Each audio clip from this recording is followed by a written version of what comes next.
Hola, ¿qué tal amigos? Bienvenidos a esta reflexión que vamos a estar haciendo hoy y todos estos días de esta semana de Pascua. Felices Pascuas y estas reflexiones pues nos puedan ayudar a ustedes y a nosotros a vivir cada vez mejor y con más interioridad lo que es este misterio, el misterio por excelencia, la resurrección de Cristo. ¿Cómo es que Cristo resucita? Entonces, a lo largo de estas reflexiones que van a estar aquí en este canal de Facebook, quédense al pendiente para poder profundizar en este misterio de la resurrección de Cristo. Los hermanos estaremos reflexionando, compartiendo con ustedes a partir de la Escritura el misterio de Cristo, haciéndolo vida cada vez más. Y empezamos entonces con este primer ciclo de conferencias, esta primera conferencia del ciclo, las discípulas de Jesús. ¿Cómo es que las santas mujeres del Evangelio se convierten en discípulas de Jesús, dando testimonio de la resurrección? Bien, dice el chiste que si las mujeres no hubieran sido los primeros en darse cuenta, las primeras en darse cuenta de que Jesús resucitó, tal vez la noticia no habría llegado. Un chiste bastante malo, por cierto, porque es en la sabiduría de Dios que así lo quiso el Señor. Fueron las mujeres las primeras en darse cuenta de la resurrección, y más que darse cuenta como un anuncio accidental, no, es una verdadera intención divina el que Dios haya escogido a las mujeres como los primeros testigos de la resurrección de Cristo.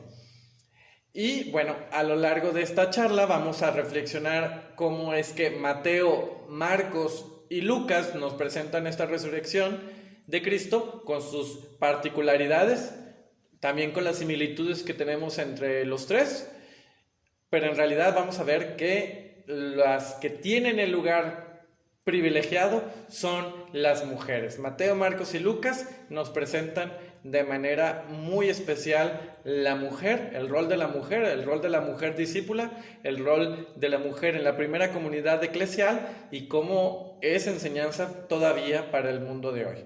El Evangelio de Juan lo dejaremos para otra ocasión. Ahora solamente nos vamos a concentrar en Mateo, Marcos y Lucas. Entonces, bueno, empecemos con lo de lleno en este tema, con el recito de la oración de Mateo. Pero antes, bueno, hagamos una oración y encomendémonos a Dios para que envíe el Espíritu Santo, para que escuchemos y seamos atentos a su palabra. En nombre del Padre, del Hijo y del Espíritu Santo. Gracias, Señor, por este día. Gracias por este día en el que tú nos alimentas con tu presencia de resucitado, esta presencia que viene a disipar toda tiniebla, toda oscuridad de nuestro corazón. Gracias, gracias por esta palabra que nos das como resucitado. Permanece como permaneciste con los discípulos de Maús. Permanece con nosotros dándonos tu palabra de ánimo, de esperanza, de fe. Esta palabra que nos lanza a proclamar tus maravillas. Que la Virgen María, modelo de todo discipulado, mujer por excelencia, sea quien nos enseñe a ser testigos de la resurrección. Dios te salve María, llena eres de gracia, el Señor es contigo. Bendita eres entre todas las mujeres y bendito el fruto de tu vientre, Jesús. Santa María, Madre de Dios, ruega por nosotros los pecadores, ahora y en la hora de nuestra muerte. Amén. Santos Mateo, Marcos y Lucas, rueguen por nosotros. En nombre del Padre, del Hijo y del Espíritu Santo. Bien, como les decía, vamos a comenzar entonces con Mateo. Es el capítulo 28 de Mateo, a partir del versículo 1. Mateo 28. Voy a leer, tomando la Biblia de Jerusalén. Pasado el sábado, al alborear el primer día de la semana, María Magdalena y la otra María fueron a ver el sepulcro. De pronto se produjo un gran terremoto, pues el ángel del Señor bajó del cielo y acercándose hizo rodar la piedra y se sentó encima de ella. Su aspecto era como el relámpago y su vestido blanco como la nieve. Los guardias, atemorizados ante él, se pusieron a temblar y se quedaron como muertos. El ángel se dirigió a las mujeres y les dijo: vosotras no temáis, pues sé que buscáis a Jesús el crucificado. No está aquí, ha resucitado como lo había dicho. Venid, ved el lugar donde estaba. Y ahora id enseguida a decir a sus discípulos, ha resucitado de entre los muertos, e irá delante de vosotros a Galilea, allí le veréis. Ya os lo he dicho. Ellas partieron a toda prisa del sepulcro con miedo y gran gozo, y corrieron a dar la noticia a sus discípulos. En esto Jesús les salió al encuentro y les dijo, Dios os guarde. Y ellas, acercándose, se asieron a sus pies y le adoraron. Entonces les dice Jesús, no temáis, id, avisad a mis hermanos que vayan a Galilea, allí me verán. Mientras ellas iban, algunos de la guardia fueron a la ciudad a contar a los sumos sacerdotes todo lo que había pasado. Estos, reunidos con los ancianos, celebraron consejo y dieron una buena suma de dinero a los soldados, advirtiéndoles, decid, sus discípulos vinieron de noche y le robaron mientras nosotros dormíamos.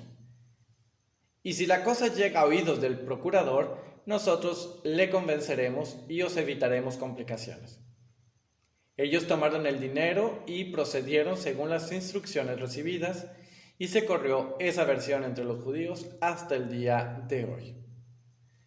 Por su parte, los 11 discípulos marcharon a Galilea, al monte que Jesús les había indicado, y al verle le adoraron, algunos sin embargo dudaron. Jesús se acercó a ellos y les habló así, me ha sido dado todo poder en el cielo y en la tierra. Id pues y haced discípulos a todas las gentes, bautizándolas en el nombre del Padre y del Hijo y del Espíritu Santo, y enseñándoles a guardar todo lo que yo os he mandado. Y he aquí que yo estoy con vosotros todos los días hasta el fin del mundo. Esa es entonces la narración que nos da Mateo en su Evangelio, cómo es que él nos narra la resurrección. Llama la atención con Mateo algo muy interesante, que es el aspecto como primer anuncio, la palabra el ángel del Señor. Este apelativo, el ángel del Señor, así junto, el ángel del Señor, es muy frecuente en el Antiguo Testamento. Cuando en el Antiguo Testamento tanto los profetas como los libros históricos hablaban del ángel del Señor, es en realidad la presencia misma de Dios.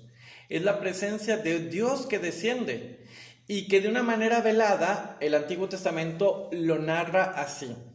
Dios desciende, Dios está manifestándose, Dios está actuando, y el autor sagrado dice el ángel del Señor. Pensemos, por ejemplo, a Moisés cuando se aparece Dios en la zarza. Hay una mención del ángel del Señor. El ángel exterminador en Egipto, el ángel que guía al pueblo durante el éxodo, etcétera, etcétera. Hay muchísimas menciones de este ángel del Señor. Pero ya en Mateo es algo muy interesante.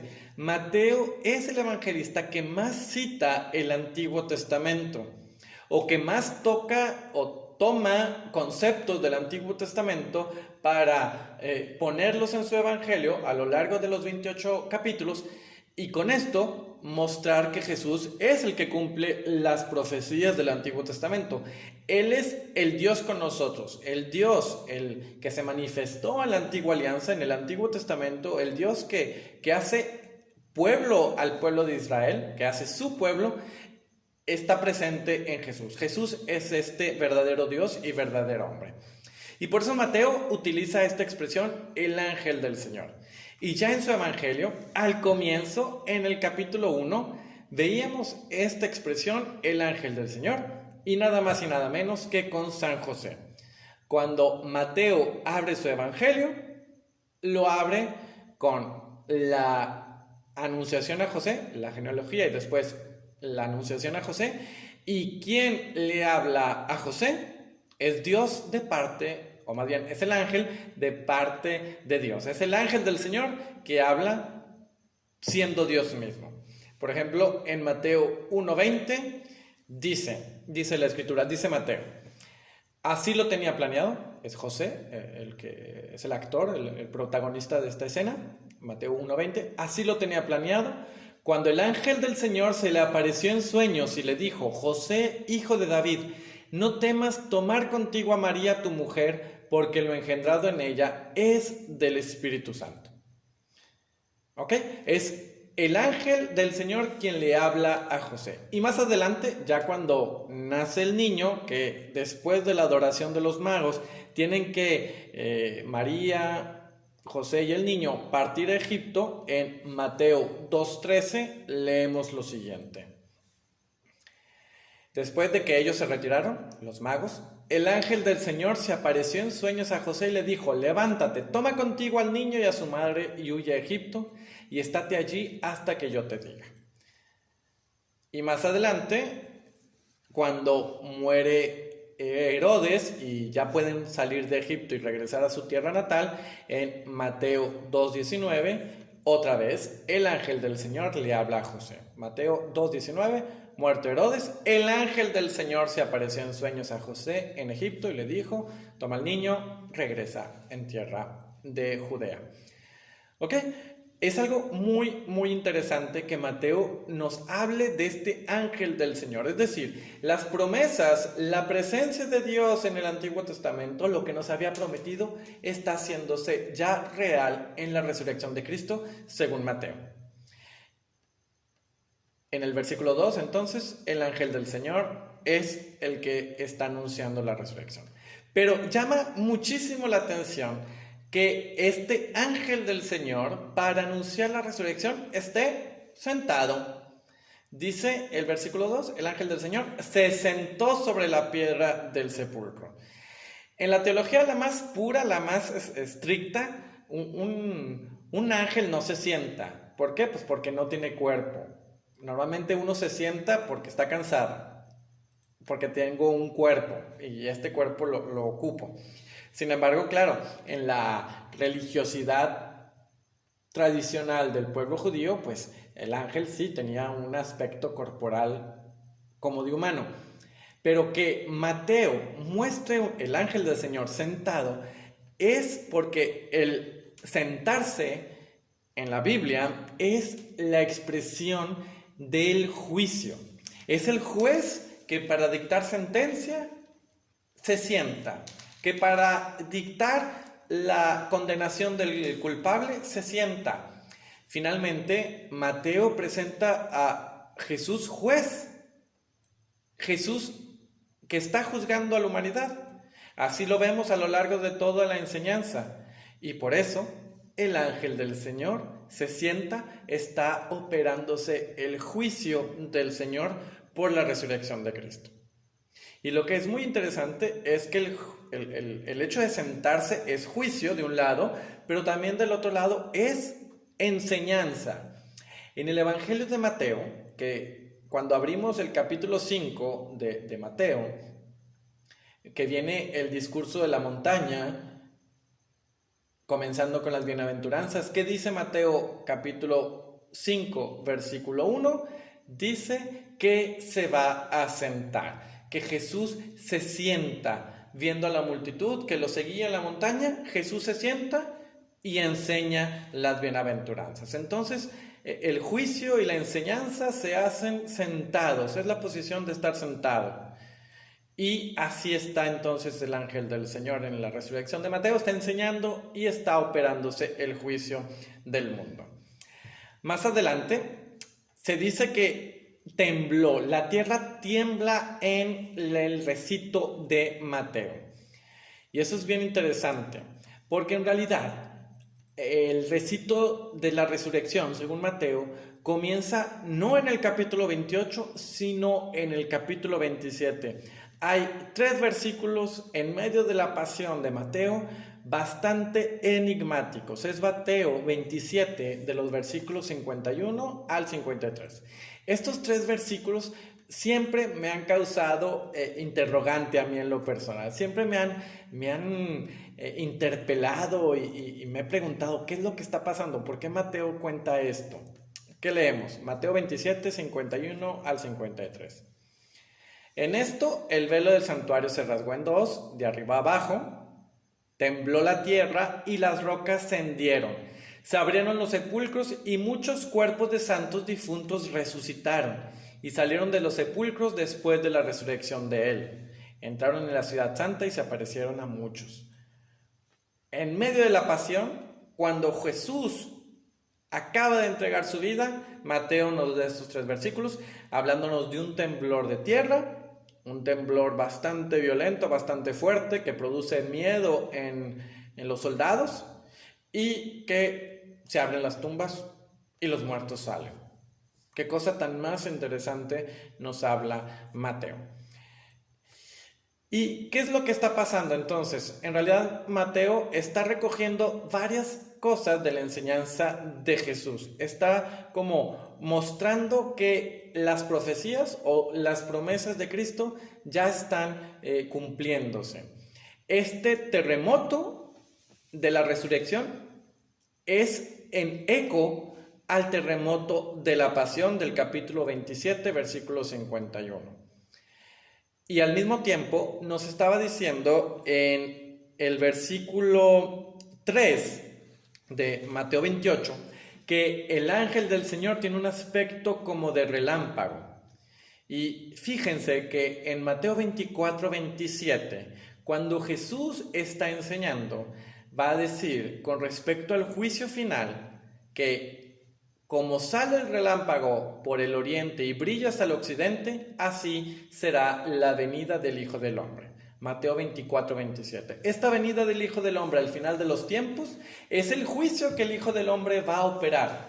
Pero no es al final de los tiempos cronológicos, ¿cierto? Cuando nos acerquemos al final de la historia de la humanidad. Pero ya desde la resurrección de Cristo está operándose este juicio, está operándose la venida del Hijo del Hombre. El Hijo del Hombre, Jesús, está viniendo y entonces está viniendo para juzgarnos. Y en el versículo 4, un poquito más adelante, dice que los guardias, porque Mateo menciona que pusieron guardias para cuidar el sepulcro y que no se fingiera una resurrección, pues a este temblor los guardias se llenan de miedo, con justa razón. Lo mismo había dicho Mateo en el capítulo 27, versículo 54. El temblor de tierra de la pasión también produce miedo en los guardias, en los soldados romanos. Y se preocupan, o más que se preocuparse, o sea, llegan a un verdadero miedo. Y un centurión proclama su fe. Verdaderamente este era hijo de Dios. Pero hay un temblor de tierra en la pasión. Y así en la resurrección hay un verdadero temor por un temblor que se está operando. Pero en el versículo 5, ya es aquí donde intervienen las mujeres, en este versículo 5 el ángel les dice a las mujeres, ustedes no teman. El ángel se dirigió a las mujeres y les dijo, vosotras no temáis, ustedes no teman, porque sé que buscan a Jesús el crucificado. Las mujeres están invitadas a hacer la diferencia con los guardias. Vean, ya el juicio se está operando. El juicio bíblico, el juicio de Jesús, es la separación de los cabritos de las ovejas. Es la separación de los verdaderos discípulos de los paganos. Y aquí se está operando. Las mujeres verdaderas discípulas de Jesús que no deben de tener miedo, mientras que los guardias sí tienen miedo a causa de este temblor de tierra, están totalmente atemorizados y vemos que entonces hasta se quedan como muertos. En el versículo 6, el ángel las invita, vean qué bello detalle, el ángel las invita, venid a ver el lugar donde estaba Jesús. Y las mujeres entran al sepulcro a ver el lugar. Pero en realidad, las mujeres ya habían sido protagonistas durante la pasión según San Mateo. En el capítulo 27, la pasión de Cristo, la muerte de Cristo, según Mateo, se nos dice que las mujeres estaban mirando de lejos. En Mateo 27, 55, se dice que las mujeres miraban, dice, Había allí muchas mujeres mirando desde lejos, aquellas que habían seguido a Jesús desde Galilea para servirle. Y casi al término de todos los sucesos de la pasión, en Mateo 27, 61, estaban allí María Magdalena y la otra María sentadas frente al sepulcro. Mateo nos presenta que la mujer es contemplativa, la discípula de Jesús es contemplativa. Esa es la enseñanza que nos da Mateo. La mujer es discípulo, la mujer es discípula, la mujer es contemplativa, está viendo lo sucedido y el ángel la invita a pasar al sepulcro a que vea. Y luego entonces en el versículo 9 de Mateo 28, Jesús aparece. Jesús sale al encuentro de estas mujeres y la saluda. La Biblia de Jerusalén dice, Dios os guarde. Es una traducción muy queriendo guardar un español, pero se pierde un poquito la frescura del evangelio. En realidad es simplemente saludo. Hasta podemos traducirla por hola. O en un latín antiguo pudiera haber sido salve. Hola, saludos. Pero también pudo haber sido alégrense. Hola, aquí estoy. Las está saludando. Jesús saluda a sus discípulas que vienen a su encuentro. Ellas se inclinan, se postran, se acercan a sus pies, lo quieren abrazar y lo adoran, dice Mateo. Y claro, la mujer discípula, la mujer testigo es adoradora. Pensamos, el Evangelio de Mateo es muy sensible a la adoración. Los magos adoraron al niño Jesús. El demonio en las tentaciones pide a Jesús que lo adore, no lo hace, pero la mujer discípulo, la mujer testigo de la resurrección, sí adora a Jesús. Y es que en realidad yo pensé que el Evangelio de Mateo insiste poco en las mujeres, pero es todo lo contrario. Hay muchas mujeres, hay muchas menciones de mujeres en el recito, en los relatos que Mateo nos da. Ya desde la pasión, ya desde Pedro nos la están presentando frente a las mujeres en el capítulo 27. Un poquito antes, en el 26, se habla de la unción en Betania, pero según Mateo es en la casa de Simón el leproso. Esto es Mateo 26, versículos del 7 al 13, que ustedes pueden ir a leer en su Biblia terminando esta plática. En Mateo 26, versículos 69 y 71 están las servidoras, las siervas del sumo sacerdote. Son dos mujeres diferentes, según el recito, según el relato, y las dos están frente a Pedro como tentándolo, preguntándole, oye, ¿tú también eres de los discípulos de este hombre? Dos mujeres. Mateo 26, versículos 69 y 71. Después, en el capítulo 27, versículo 19, la mujer de Pilato tiene una aparición muy interesante en la narrativa. La llaman Claudia.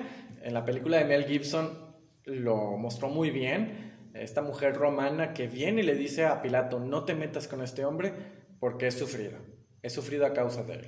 ¿Ok? Otra mujer en la pasión de Jesús. Después, en el capítulo 27, versículos 55 al 56, claramente Mateo menciona a las mujeres en el Gólgota, y cuando termina toda la narración sobre la muerte y la sepultura de Jesús, en Mateo 27, 61, las mujeres están frente al sepulcro de Cristo. ¿Ok? Entonces vemos que la mujer tiene este rol principal, fundamental en el relato según Mateo. Eso es lo que nos enseña Mateo. La mujer es verdadero discípulo o verdadero modelo de discipulado. Muy interesante. Gracias a Mateo por enseñarnos cómo actúan las mujeres y enseñarnos esta delicadeza de Jesús. Y ya por último, la mujer en Mateo se convierte en anunciadora. Vayan y díganle a mis hermanos, vayan y anuncien a mis hermanos que allá en Galilea me verán. En Mateo 28:10 les dice Jesús cuando sale a su encuentro, id y avisad a mis hermanos que vayan a Galilea, allí me verán. Se trata de un anuncio. Pero por otro lado, cuando las mujeres van a anunciar a los discípulos que Jesús ha resucitado, los guardias también hacen otra acción. Los guardias van a los sumos sacerdotes para decirles, no, se robaron el cuerpo. Pero Mateo dice, ellos cuentan. Las mujeres anuncian, porque anuncian, y claro, escuchamos la palabra evangelio, la palabra anuncio, misión, discipulado de Cristo, mientras que los guardias solamente cuentan, solamente platican lo sucedido, mientras que ellas son verdaderos testigos. Y la mujer en Mateo, entonces, cuando Jesús sale a su encuentro para saludarlas y decirles, miren, he resucitado, no podemos no pensar, según Mateo, nosotros que hemos leído este Evangelio de Mateo, a uno de los pasajes favoritos, yo sé que de muchos y de muchas, según Mateo, la parábola de las 10 vírgenes, o las 10 muchachas, las 10 jóvenes que salieron al encuentro del esposo, 5 prudentes, 5 necias. El esposo, conocemos la parábola, el esposo llega y solamente las preparadas entran con él a las bodas. Pues aquí Mateo muestra la vivencia real de esta parábola. En Mateo 25:1 se dice, 10 mujeres, 10 vírgenes salieron al encuentro del esposo. Mientras que en Mateo 28:9 es el esposo, Cristo resucitado, que sale al encuentro de estas vírgenes. Vean cuánta es la grandeza que nos está mostrando Mateo. El esposo resucitado viene a nuestro encuentro, el esposo resucitado viene al encuentro de las vírgenes, de las mujeres discípulas de Jesús. Ok, eso es por Mateo. Avancemos sin mucha transición, así avancemos a la narración según Marcos 16. Marcos nos habla de la resurrección, y una vez más la mujer tiene un lugar importante. Ok, voy a leer desde la Biblia de Jerusalén, Mateo 16, versículo 1 y siguientes. Pasado el sábado, María Magdalena, María la de Santiago y Salomé compraron aromas para ir a embalsamarle. Y muy de madrugada, el primer día de la semana, a la salida del sol, van al sepulcro. Se decían unas a otras, ¿quién nos retirará la piedra de la puerta del sepulcro? Y levantando los ojos ven que la piedra estaba ya retirada, y eso que era muy grande. Y entrando en el sepulcro vieron un joven sentado en el lado derecho, vestido con una túnica blanca, y se asustaron. Pero él les dice, no os asustéis, buscáis a Jesús de Nazaret, el crucificado. Ha resucitado, no está aquí, ved el lugar donde le pusieron. Pero ir a decir a sus discípulos y a Pedro que irá delante de vosotros a Galilea, allí le veréis, como os dijo. Y ya salieron huyendo del sepulcro, pues un gran temblor y espanto se había apoderado de ellas, y no dijeron nada a nadie porque tenían miedo. Y termina el versículo 8 con 3 puntos suspensivos. De hecho, esos puntos suspensivos son muy interesantes porque hay 2 finales en el Evangelio de Marcos. Y si tú abres tu Biblia, vas a encontrarte con este fenómeno, con esta sorpresa, y uno se pregunta, bueno, ¿y qué pasó? ¿Por qué este final así tan abrupto? A partir del versículo 9 al versículo 20, es una añadidura posterior. No se sabe si es el mismo evangelista o sus discípulos, los primeros lectores del Evangelio de Marcos. El Evangelio hay que considerarlo en su integralidad hasta el versículo 20, pero parece que una primera redacción solamente llegó hasta el versículo 8. Las mujeres no dicen nada porque tenían miedo. Caray, qué interesante. ¿Cómo es posible que las mujeres no hayan dicho nada? Y sobre todo entonces que, resucitó, pero no llegó la noticia. Entonces, ¿qué está pasando? ¿Qué nos cuenta Marcos según esta narración? Ahora, antes de ver todo esto, las mujeres, otra vez, el lugar central de la resurrección también en Marcos lo tienen las mujeres. En el versículo 1 se habla de 3 mujeres claramente identificadas. Son mujeres conocidas, no son mujeres anónimas, no. Estas mujeres tienen nombre y apellido. María Magdalena, María la de Santiago y Salomé. Y Marcos menciona 3 mujeres. Y es bien interesante esto. ¿Por qué? Porque también son los 3 los testigos de la transfiguración de Jesús. A lo largo de todo el Evangelio de Marcos, vemos que de entre los 12, 3 tuvieron un lugar privilegiado, que son Pedro, Santiago y Juan. Van a la resurrección de la niña, entran a la sinagoga, están presentes en la oración del huerto y claramente están en la transfiguración Pedro, Santiago y Juan.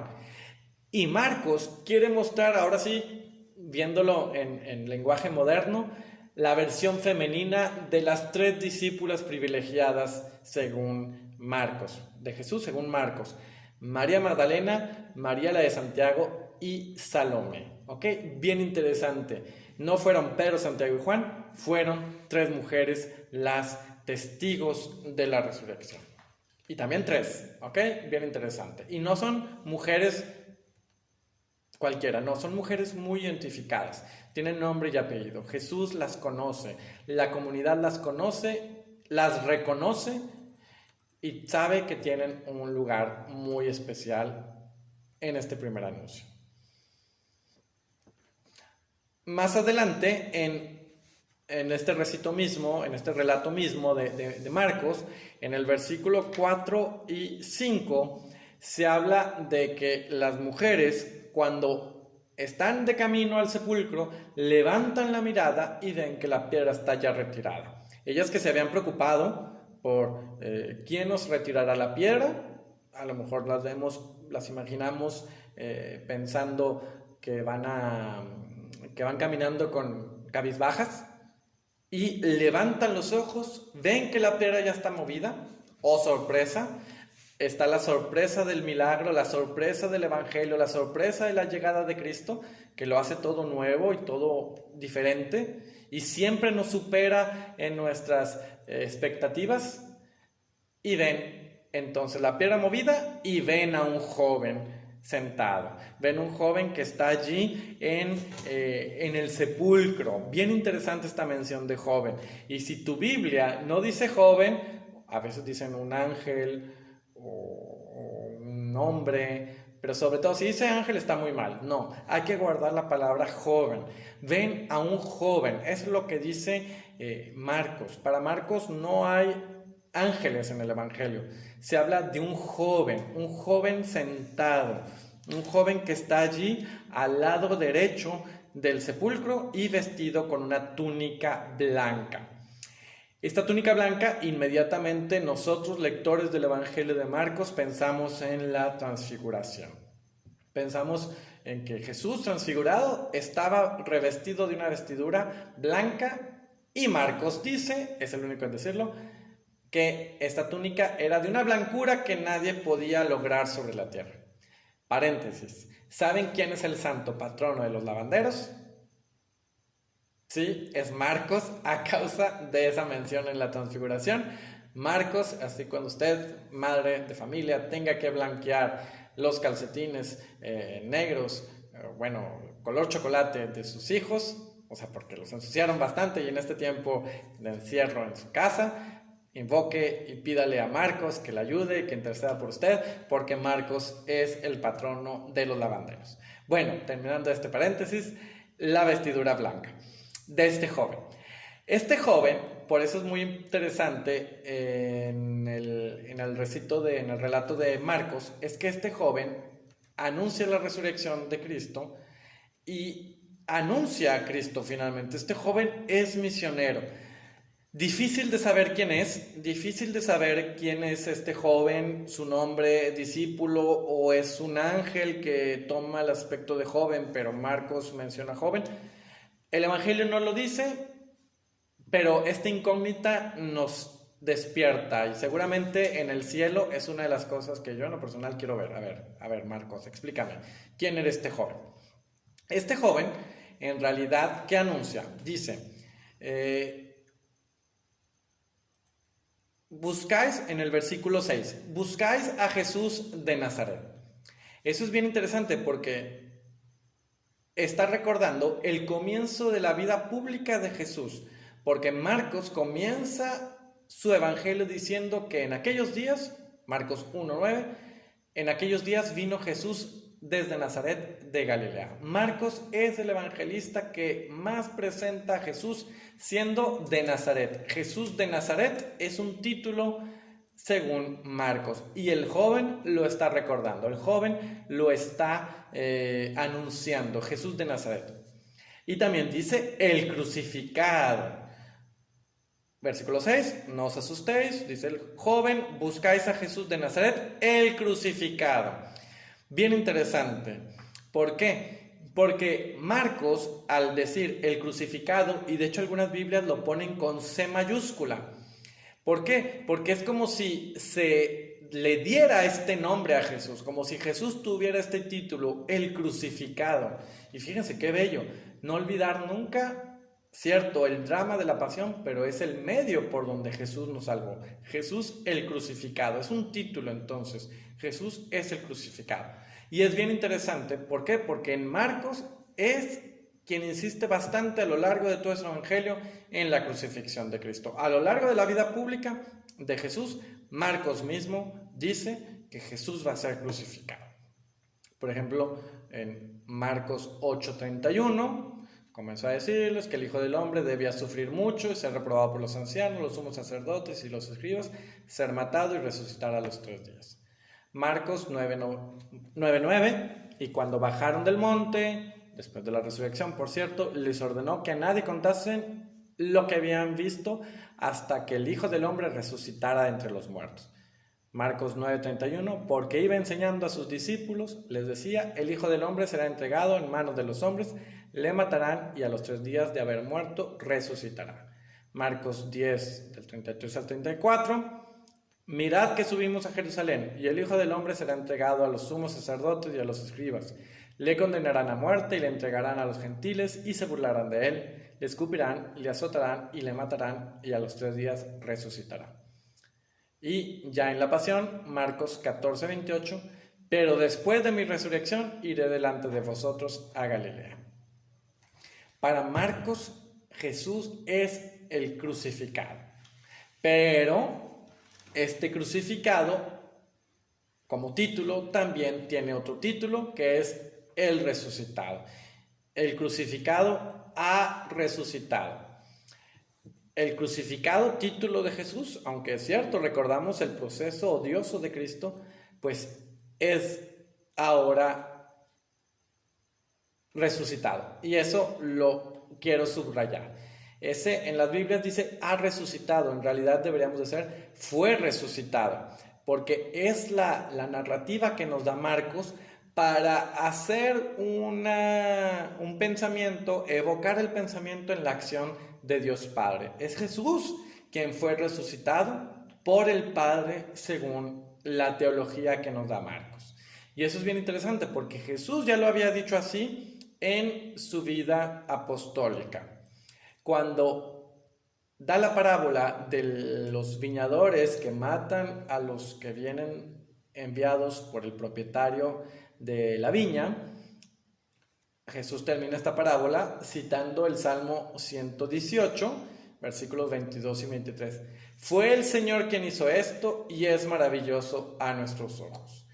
Salmo que, por cierto, vamos a repetir muy seguido en la liturgia de Pascua. Es obra del Señor. El Señor está actuando en la resurrección. Dios Padre está resucitando a su Hijo.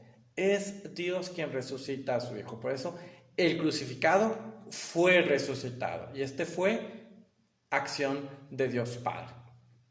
Marcos 12:26, los muertos resucitan por Dios. Pero entonces, ¿qué les dice el joven? Perdón, el joven, hay que insistir en Marcos. No está aquí, vengan a ver el lugar donde le pusieron. Marcos quiere recordar algo.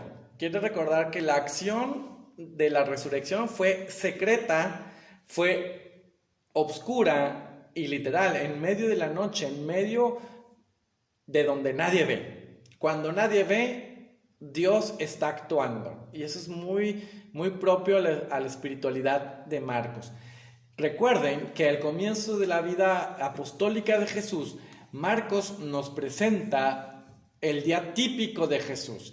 En Marcos 1, en este capítulo hay un día de Jesús y termina el día de Jesús en el versículo 35 al 38 diciendo: de madrugada, cuando todavía estaba muy oscuro, se levantó, salió y se fue a un lugar solitario y allí se puso a hacer oración. Y luego llegan los discípulos, Simón Pedro. Simón y sus compañeros fueron en su busca. Al encontrarle le dice: todos te buscan. Él les dice: vayamos a otra parte, a los pueblos vecinos, para que también allí predique, pues para eso he salido.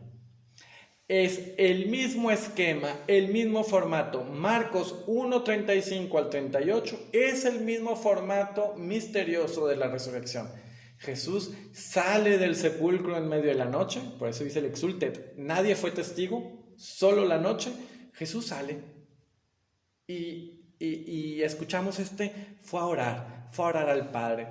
En la resurrección Jesús sale misteriosamente del sepulcro y seguramente fue a refugiarse, por poner una palabra, fue a entregar este amor a su Padre, fue a darle este abrazo a su Padre, Jesús resucitado que pasa la noche con su Padre.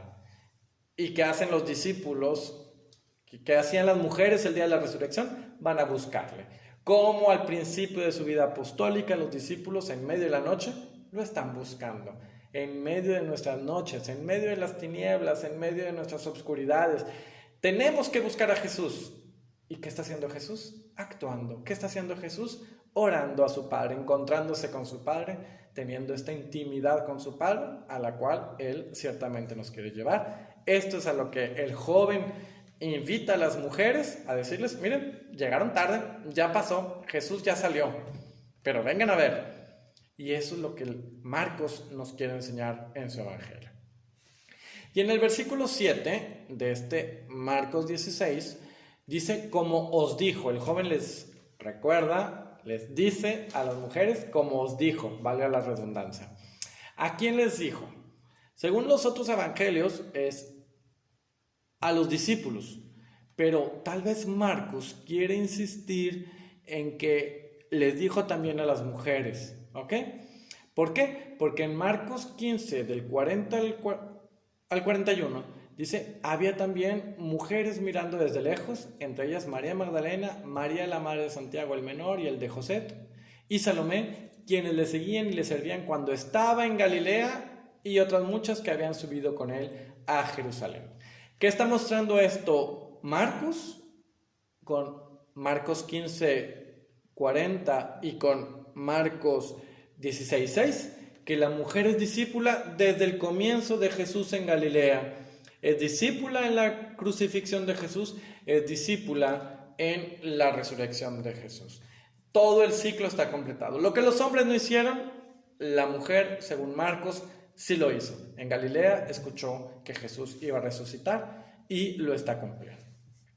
Y ahora sí, abordamos este término abrupto del Evangelio de Marcos, el versículo 8, que puede terminar con sus puntos suspensivos. No dicen nada las mujeres, tanto era su miedo.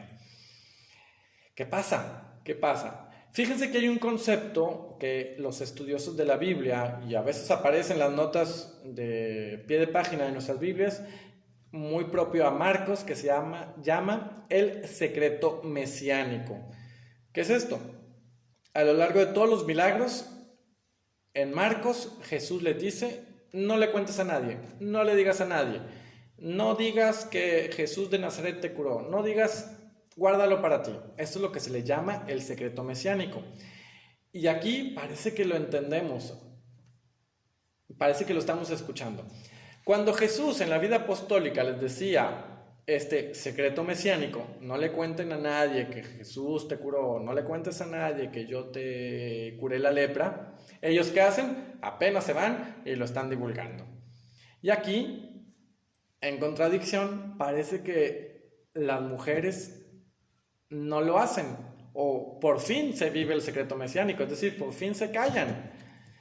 Fíjense que pasa algo muy interesante y y el Papa Francisco lo puso, nos lo recordó hace poquito, con respecto a la bendición Urbi et Orbi que dio al finales del mes de marzo. Para Marcos, los discípulos siempre están fuera de lugar, siempre están fuera de base. Los discípulos no entienden, los discípulos no comprenden, los discípulos no se dan cuenta de qué está sucediendo y peor aún, Jesús les está hablando de cosas muy espirituales y ellos están en cosas muy, muy materiales. ¿Ok? Pues bien, parece que las mujeres pasa lo mismo. El Papa Francisco, cuando tomó el Evangelio para explicar en su bendición Urbi et Orbi, dice, los discípulos estaban preocupadísimos porque la tormenta los iba a inundar, se iban a ahogar y Jesús dormido. Y se levanta Jesús y dice, ¿cómo es que no tienen fe? Los discípulos están completamente fuera de lo que Jesús les exige, les pide. Y aquí las mujeres también.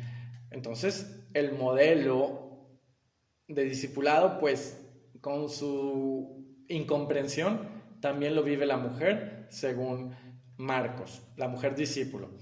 Pensemos, por ejemplo, a Marcos 7:18, cuando Jesús está enseñando, cuando Jesús está con sus discípulos, les interpela y les dice, con que también vosotros estáis sin inteligencia, ¿no comprendéis que todo lo que de fuera entra en el hombre no puede contaminarle? Jesús que interpela a los discípulos, oigan, no entendieron nada. Esto es con respecto a los alimentos que entran en la boca, puros o impuros. Y luego más adelante en Marcos 8:17, con respecto a que los discípulos se fueron y no tienen nada que comer, les interpela a Jesús diciéndoles, dándose cuenta, les dice, ¿por qué estáis hablando de que no tenéis panes? ¿Aún no comprendéis ni entendéis? ¿Es que tenéis la mente embotada?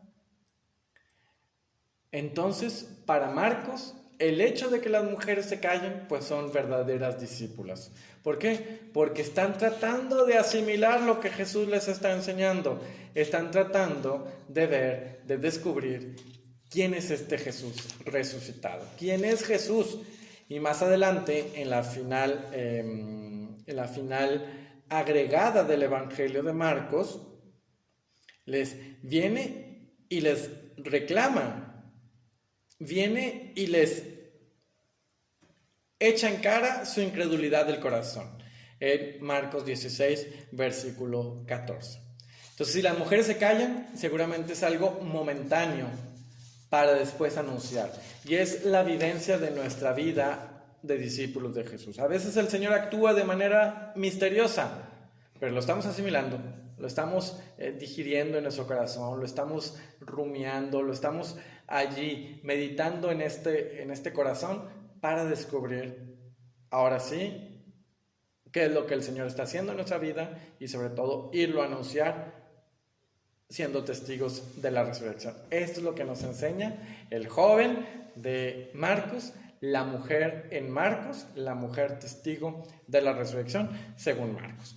Y ya en estos últimos minutitos veamos cómo es que Lucas nos presenta la resurrección de Jesús, una vez más, a partir de las protagonistas, las mujeres. Bien, voy a leer, en el Evangelio de Lucas está muy largo el capítulo 24 sobre la resurrección, solamente voy a leer del versículo 1 al 12, rápidamente, también desde la Biblia de Jerusalén. El primer día de la semana, muy de mañana, fueron al sepulcro llevando los aromas que habían preparado. Pero encontraron que la piedra había sido retirada del sepulcro, y entraron, pero no hallaron el cuerpo del Señor Jesús. No sabían qué pensar de esto, cuando se presentaron ante ellas 2 hombres con vestidos resplandecientes. Como ellas temiesen e inclinasen el rostro a tierra, les dijeron, ¿por qué buscáis entre los muertos al que está vivo? No está aquí, ha resucitado. Recordad cómo os habló cuando estaba todavía en Galilea, diciendo, es necesario que el Hijo del Hombre sea entregado en manos de los pecadores y sea crucificado y al tercer día resucite. Y ellas recordaron sus palabras. Regresando del sepulcro, anunciaron todas estas cosas a los 11 y a todos los demás. Las que decían estas cosas a los apóstoles eran María Magdalena, Juana y María de Santiago, y las demás que estaban con ellos. Pero todas estas palabras les parecían como desatinos y no les creían. Pero se levantó y corrió al sepulcro. Se inclinó, pero solo vio las vendas y se volvió a su casa, asombrado por lo sucedido. ¿Qué pasa en el Evangelio de Lucas? Ahorita en pantalla les va a aparecer la estructura que guarda Lucas en su Evangelio, porque es muy largo, es muy rico este capítulo 24 de Lucas. Para empezar, del versículo 1 al 12, las mujeres que van al sepulcro. Del 13 al 35, muy especial y muy interesante y muy querido por nosotros, los discípulos de Emaús, porque es un relato muy bello. Lucas 24, 36 al 49, la aparición a los 11, cuando regresan Cleofas y su compañero. Y por último, los 3 últimos versículos, 50 al 53, la ascensión de Cristo. Larguísimo, pero sobre todo muy rico este Evangelio de la Resurrección según Lucas. Pero veamos, concentrémonos en las mujeres, los primeros 12 versículos. Para empezar, en el primer versículo, las mujeres tienen el tiempo de preparar aromas preparados. Y fíjense que Lucas muestra si es preparación, es trabajo. Si es preparación, es un esfuerzo que había que hacer. Las mujeres habían preparado todo justo en los últimos momentos del viernes, antes de que comience el sábado, y por lo tanto no violar así la ley del Shabbat, la ley del sábado. Termina el recito de la crucifixión, de la sepultura de Cristo, en Lucas 23, del 55 al 56, diciendo: las mujeres que habían venido con él desde Galilea fueron detrás y vieron el sepulcro, y cómo era colocado su cuerpo. Y regresando prepararon aromas y mirra, y el sábado descansaron según el precepto. Para Lucas, las discípulas de Jesús no violan la ley del sábado. Para Lucas, las mujeres obedecen, pero prepararon. Y eso es bien interesante. ¿Por qué? Porque la mujer está imitando entonces a Dios que trabaja en una semana, que trabaja para después descansar el día del Señor. Como en los primeros capítulos de la Biblia, en el Génesis, Dios crea y después descansa. Dios trabaja y después descansa. Lo mismo pasa aquí con las mujeres. Fíjense, están haciendo la acción de Dios. Las mujeres llegan de la escena del sepulcro, trabajan, preparan los aromas y después descansan. Después imitan a Dios que descansan. También ellas son contemplativas, también ellas descansan en Dios, descansan en la ley del Shabbat. Más adelante, en este Evangelio de Lucas pasa también algo muy interesante. Es que se nos habla del cuerpo del Señor Jesús. En el versículo 3, no encontraron el cuerpo del Señor Jesús. ¿Ok? Pues sí, parece evidente. Pero en realidad Lucas, siendo médico, es el evangelista que más habla del cuerpo de Jesús. Y eso es algo muy interesante. Y no nada más del cuerpo. Lucas habla mucho de los gestos de Jesús y de las partes del cuerpo de Jesús. No sé si se acuerdan cuando en la sinagoga de Nazaret, cuando al comienzo de la vida pública, en Lucas, abre el rollo, dice, lee Isaías, se sienta y dice Lucas, todos estaban a la expectativa de las palabras que salían de su boca. El médico nos habla de la boca del maestro.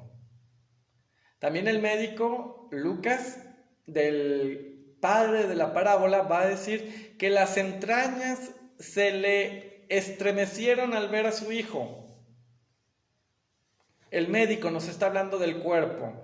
Y aquí, bien interesante, versículo 3 del capítulo 24 de Lucas, el cuerpo del Señor Jesús. ¿Ok? Es el evangelista del lenguaje corporal, por tomar una expresión moderna. Y más adelante, bien interesante, en Lucas vemos que son dos hombres los que anuncian la resurrección.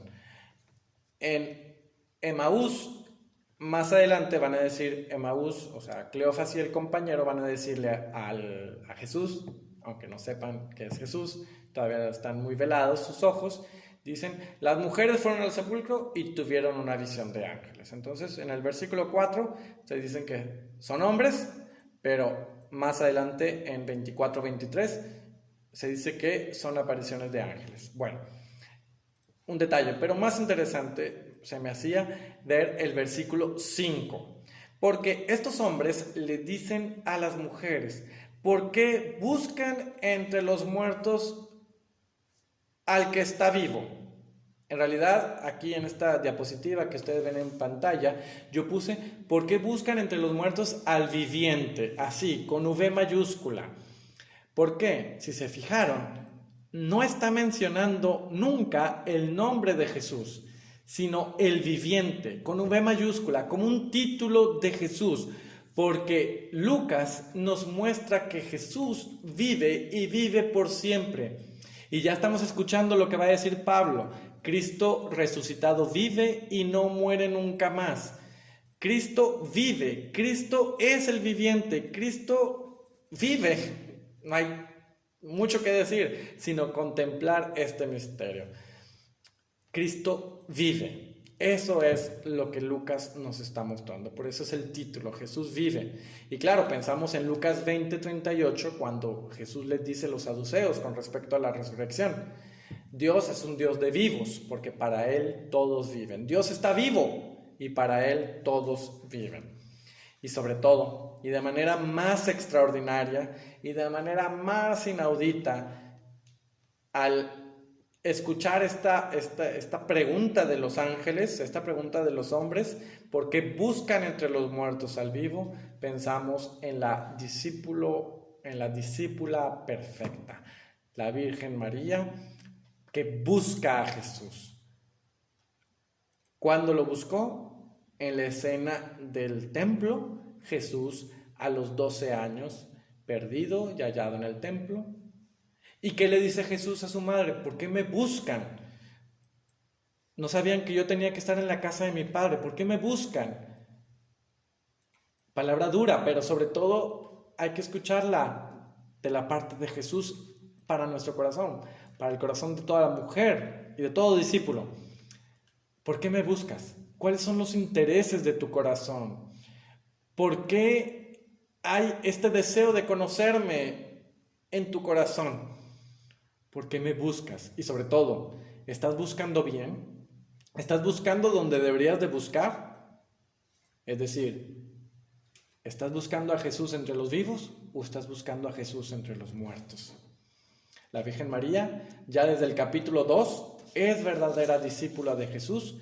Y aquí estas mujeres, las mujeres según Lucas, que es el evangelista por excelencia de las mujeres, buscan a Jesús. Pero los ángeles les dicen que busquen donde deben de buscar a Jesús, donde Jesús se encuentra. No entre los muertos, sino entre los vivos. Ok, amigos, hermanos, espero que estas reflexiones, que son muy densas, que son muy ricas, les haya gustado. Y sobre todo que junto conmigo, porque fue mi caso, maravillarse del rol, del lugar que tiene la mujer como testigo de Jesús resucitado, cómo es que ellas son discípulas amadas, discípulas por excelencia. La mujer hace lo que el hombre no hace en la resurrección de Cristo. Lo sabemos, lo hemos repetido, ninguno está presente, solo el discípulo amado, solamente las mujeres. Los 4 evangelistas lo muestran. Cada vez leo más los evangelios y me doy cuenta que no es en nada misógino el evangelio. El mensaje de Jesús tiene un lugar muy especial para la mujer, un lugar donde la mujer es discípula, donde la mujer es verdadero testigo de la resurrección de Jesús. Pidámosle a la Virgen María que nos enseñe a este ardor, esta grandeza del discipulado al estilo de ella, al estilo de la mujer. Y ya por último, me quedaba pensando, se lo decía una chica, que espero que esté viendo, no voy a decir quién, pero tal vez son muchas las que así lo pensaron, que la Semana Santa es la semana del discípulo amado. Vamos a pensarlo así. Es la semana donde Juan se descubre como discípulo amado. Pero la semana de Pascua, toda la liturgia nos da como evangelio del día estos recitos. Entonces, las mujeres, a excepción tal vez el de Emaús, pero no importa, porque hasta en Emaús las mencionan. Mujer de estaba Cleofás, estaba casado ese hombre. Entonces, la Semana Santa es la semana del discípulo hombre. La semana de Pascua, la octava de Pascua, del domingo de resurrección al domingo de misericordia, es la semana de la discípula. Que así lo podamos vivir. Que sea ustedes chicas, ustedes mujeres, ustedes niñas, mujeres del Evangelio, sean y crezcan en discipulado muy cercanas de Jesús durante esta semana. Esta es mi oración. Y terminemos recitando el Salve Regina en español, con sencillez, pidiéndole a la Virgen María que nos enseñe a mirar a Jesús. Dios te salve, Reina y Madre, Madre de misericordia, vida, dulzura y esperanza nuestra. Dios te salve, a ti llamamos los desterrados hijos de Eva. A ti suspiramos gimiendo y llorando en este valle de lágrimas. Ea pues, Señora abogada nuestra, vuelve a nosotros esos tus ojos misericordiosos y después de este destierro muéstranos a Jesús, fruto bendito de tu vientre, oh clemente, oh piadosa, oh dulce Virgen María. Ruega por nosotros, Santa Madre de Dios, para que seamos dignos de alcanzar las promesas de nuestro Señor Jesucristo. En nombre del Padre, del Hijo y del Espíritu Santo. Amén. Que estén muy bien, Dios los bendiga y que las mujeres nos enseñen a ser discípulos de Jesús. Amén. Bye bye.